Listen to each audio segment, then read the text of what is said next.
Hey, what's going on, Archons? I'm back with another video, and yes, it is again going to be Winds of Exchange. And as you can see, I have laid out the deck that I went through and opened yesterday.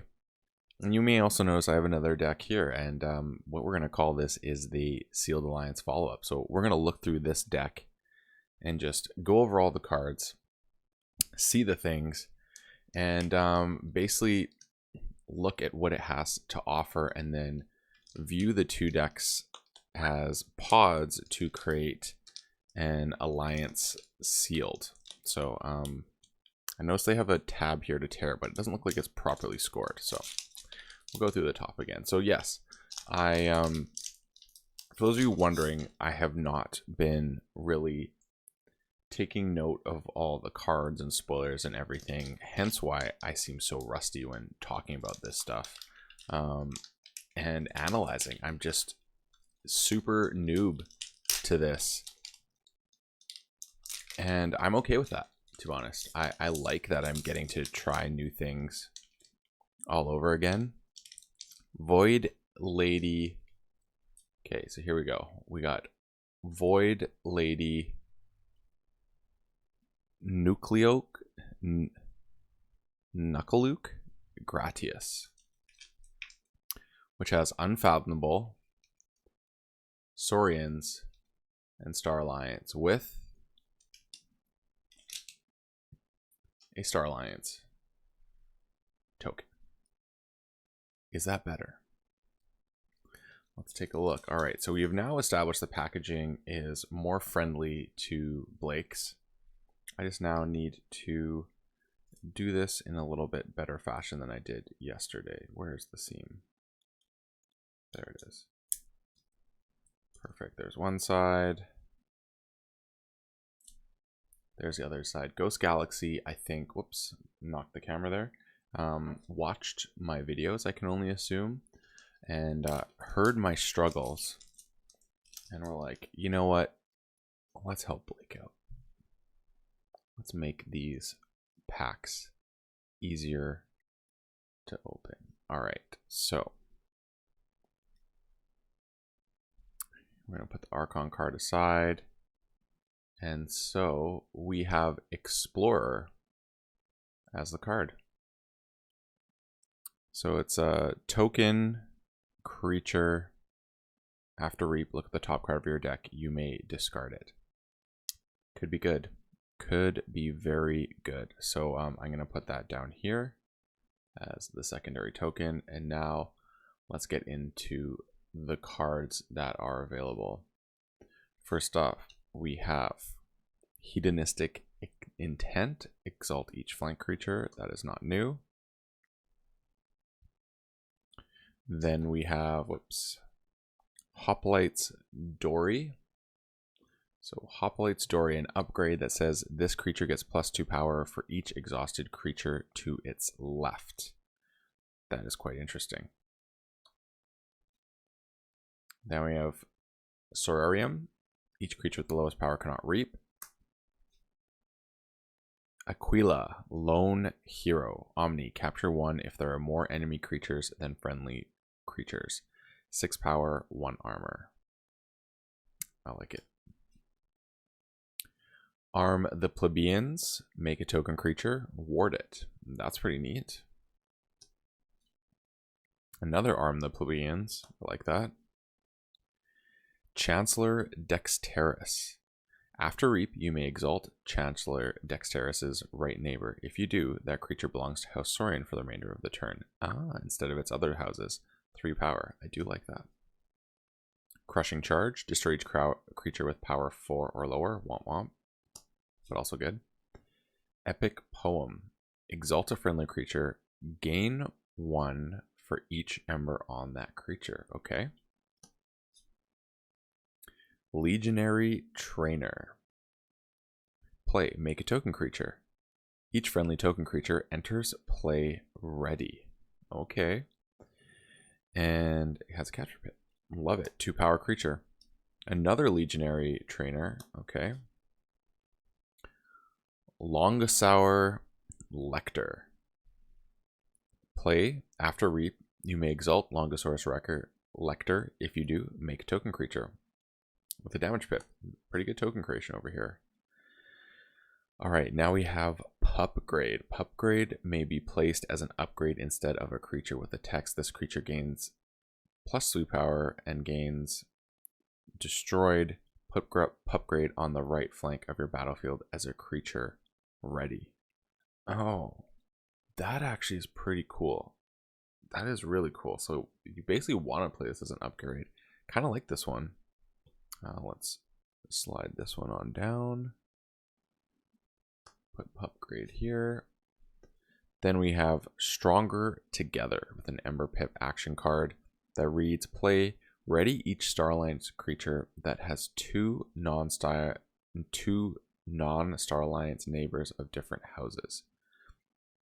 So that means a different house on either side. That's good. I kind of like that. I don't know how finicky it's going to be. Camaraderie. It's got a draw pip. Play exhaust a friendly Star Alliance creature. If you do, draw 2 cards for each of its non-Star Alliance creatures. Neighbors, sorry. That's pretty awesome. So potential 4-card draw. And that's really good with Explorer, actually. Nurse Soto, we know this one, has a capture pip. Deploy after fight after reap, heal 3 damage from each of Nurse Soto's neighbors. Soto, good grief, help me. Stealthster, so elusive, we know this one, you may be played as an upgrade and the creature gains elusive. Then we have SV3 Lander. Play, make a token creature, Omni, destroy SV3 Lander. For the remainder of the turn, you may use friendly token creatures. Okay. Then we have CPO Zytar with providing the draw pips. So, and also draw pips on here, 4 power, 1 armor. Friendly Guide, 3 power, elusive. After you use one of Friendly Guide's neighbors, you may use Friendly Guide. Okay, cool. Cool. Rogue Operation. Play. Discard the top 2 cards of your deck. Steal 1 for each house represented among the discarded cards. Scout Chief Corrigier. It's a Crix. Play. Make a token creature. After fight reap. Make a token creature. 2 power. Alright. I feel like we're almost done here. Okay, teamwork. Make a token creature. If there are more enemy creatures than friendly creatures, archive teamwork. And then we got Navigator Ali joining the fray. Play after fight, after reap. Look at the top 3 cards of your deck and put them back in any order. Epic with the ability to make tokens. Okay. So that's the Star Alliance, which I did actually like quite a bit. Here we have Hypoxia. Destroy each token creature. Okay, I mean, I guess that could be really helpful. Sink or Swim. Play, choose one. Your opponent discards a random card from their hand. Exhaust a creature and each of its neighbors. Whirlpool. Alright. At the end of each player's turn, that player gives control of the creature on the right flank to the opponent and moves it to that player's left flank. Oh, this was a legacy too. Cool. Then we have Thundertoe. Exhaust 2 creatures, deal 2 damage to each exhausted creature. Bubbles. We love Bubbles. Play, put an enemy creature on top of its owner's deck. Another Bubbles. Okay. Adult Swim. Hilarious. Put each creature with power 3 or lower on top of its owner's deck in a random order. Interesting. It's almost like a token thing. Covetous Hema. Well, Covetous Hema is not on a flank. It gains elusive. Play, capture 3 with 3 power. Fathom Reaver. Play, make a token creature. While you control a token creature, your opponent refills their hand to 1 less card during their draw cards step. Get one of those? Yes, we got 2 of those. Love it. Can we go for 3? No. We have a Guilt Spine Netcaster. After reap, exhaust a creature, providing some enhancements. And lastly, oh yes, we have Sunk Cost. Love this card. Choose a house. Your opponent discards a random card from their hand. If that belongs to the chosen house, make a token creature. So, here we are now, folks. We have all the stuff in the things. I mean, I didn't go into crazy depth for these here, but for the purpose of this, do we really want to look at this deck as a whole?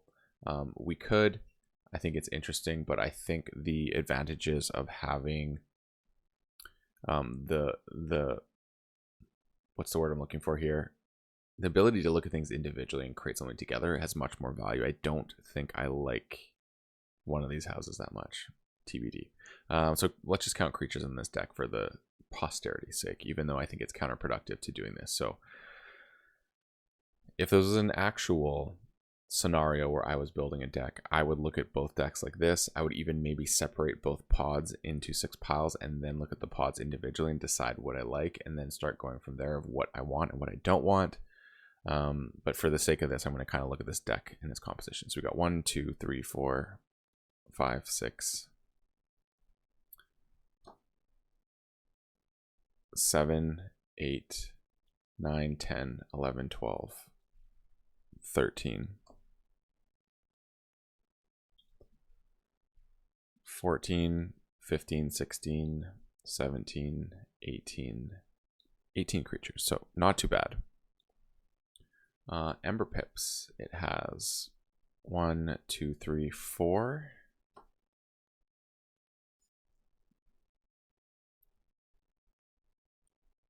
5, 6.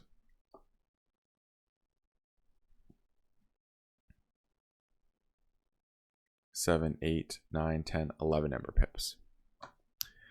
I'm not going to go into the other aspect of looking at all the other stats, because right now let's go into what we want. So things that I really like. Now, right off the top, for those of you who don't remember, I have this deck, which is really neat, or this pod, because it has the Antiquities Dealer and it has a ton of artifacts that make tokens, do cool things. I think it provides some great ways to do a lot of different things. Really cool artifact suite in here. So I kind of like this for that reason. So I'm going to pin that one as a potential. But these 3 here, what do I like? So I'm basically choosing 2 from one and 1 from the other, keeping it all the same. Now, I do think the Brobnar is interesting. There's Crethy, Brawls the Smiths, Bumpsy, Fire Spitter, Might Club. Yeah, you know what? I think Brobnar is going to be... I'm going to axe Brobnar. No pun intended. Now let's see what the Mars brings, for those of you who don't remember. So we have Ironix Banner, token creatures, captures one from its own side, make a token creature. After fight reap, make a token creature. Rebels, Kaboom is kind of good. Mars Needs Ember is pretty solid. So not terrible, definitely not terrible. Let's look at the Star Alliance, because this is the one that I think I was leaning towards. So you got some make token creatures, you got some Ember control, you can use your neighbors.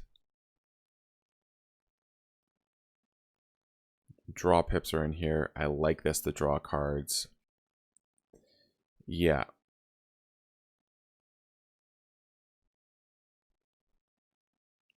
I'm kind of liking the Star Alliance here. I think it has some interesting things.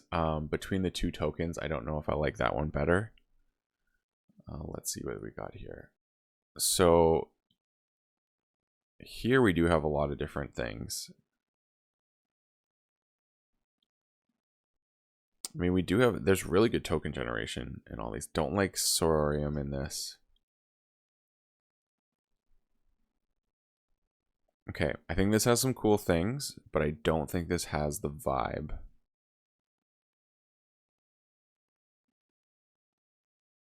Yeah, that I'm really looking for.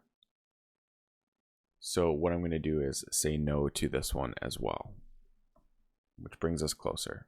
So now let's look here. Choose a house, your opponent. Okay, yes. We got lots of token stuff here. Ember control. So now I'm looking at how many Ember control do we have in this. So there is, in fact, only one card that does Ember Control. That only needs to be considered when doing this. How much Ember Control do we have in here? 1. 1. Okay, now that's problematic. How much Ember Control do we have here?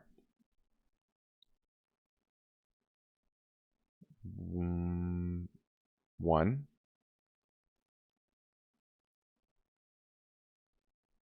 Very light Ember Control. Yikes. So we're going to go with Mars is going to be a definite yes, because it has a decent amount of Ember Control between what's left. So Mars is definitely going in. Kind of going to look at the dinosaurs again, because do I want to go Ember Control as a reason? It has board control and Ember Control, so I like that. There's 2 cards in here.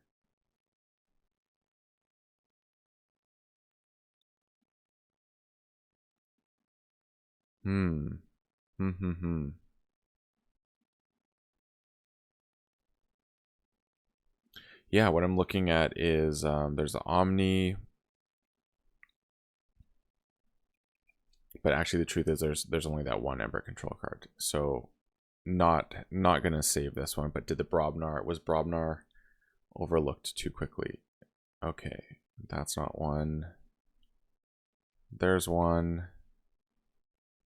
Oh, there's only one. Okay, so Ember Control between these 2 decks is quite low. I wonder if that's a thing. So I think Researcher is actually the more valuable of the 2 tokens. Yeah, just because I can save up for a really good Mars turn.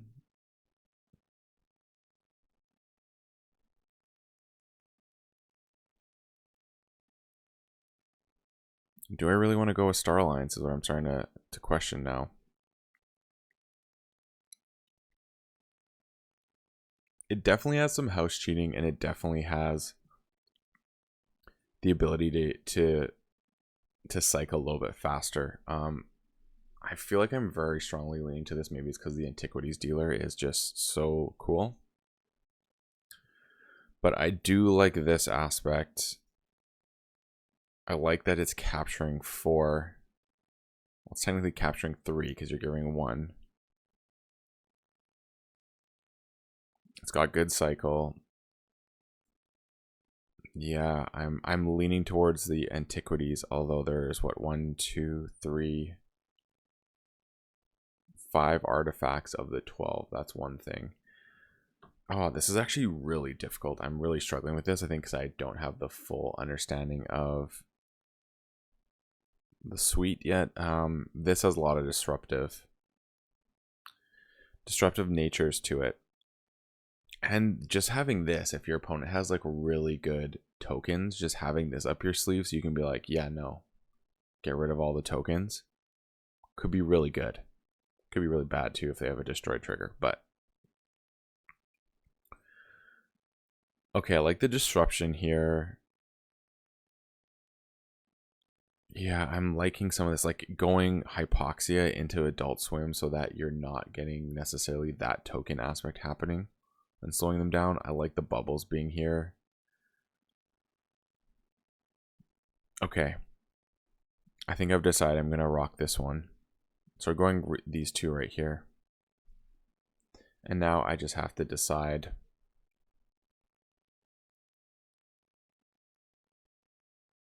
what do I want to do between these. I'm already going this one. I've already decided. This is the one I want to go with. The Antiquities dealer, because he's cool. It's going to thin out the deck with a lot of artifacts coming out. Good token generation. Okay. And this is the token I'm going with because I don't have Star Alliance A, and B, just because I think that this could combo very nicely. So the composition of this deck that I've settled on is as such. We got 1, 2, 3, 4, 5, 6, 7, 8, 9, 10, 11, 12, 13, 14, 15, 16 creatures with 1, 2, 3, 4, 5, 6, 7, 8, 9, 10, 11 pips. Board control, we got 1,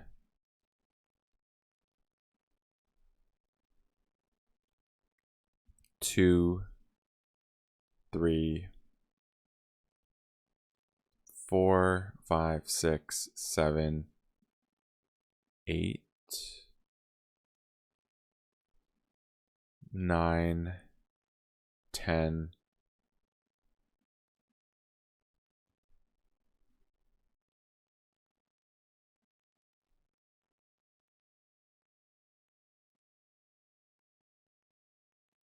11. Yeah, that's good board control. Ember control, here's where it's gonna get dicey. We got 1,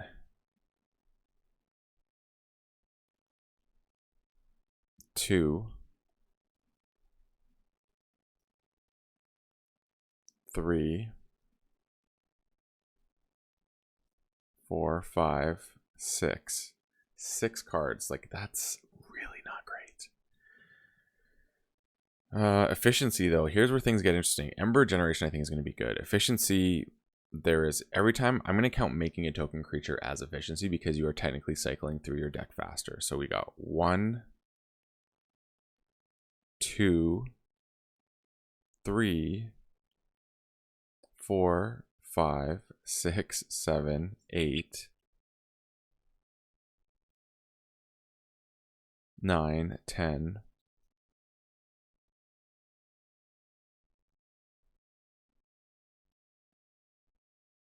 11,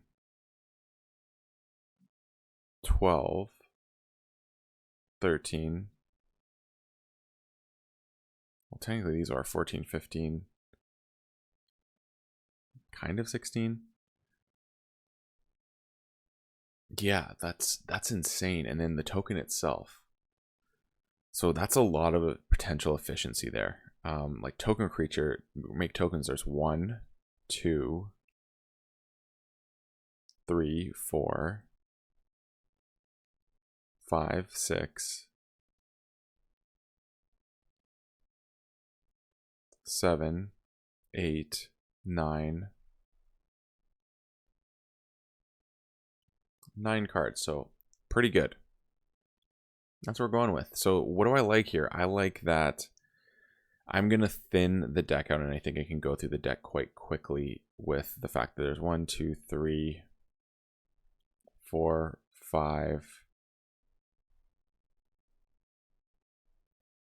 I mean, Whirlpool is technically 6, 7. There's 7 artifacts, so that's going to provide help for this, and then thin it out. It's really thinning out this house, obviously. I'm liking the Howling Pit, just is so cool in this. Like, Antiquities Dealer is honestly its choice. If you can get your hands on one, I highly recommend it. So yeah, this is just cool. I like the disruption that it's providing. I think this deck could be annoying, and I think it could burst at the same time. Again, closing out with Mars seems to be the idea, and then bursting with Equidon in different ways. But I mean, just being able to establish the researcher board alone, I think is going to be huge.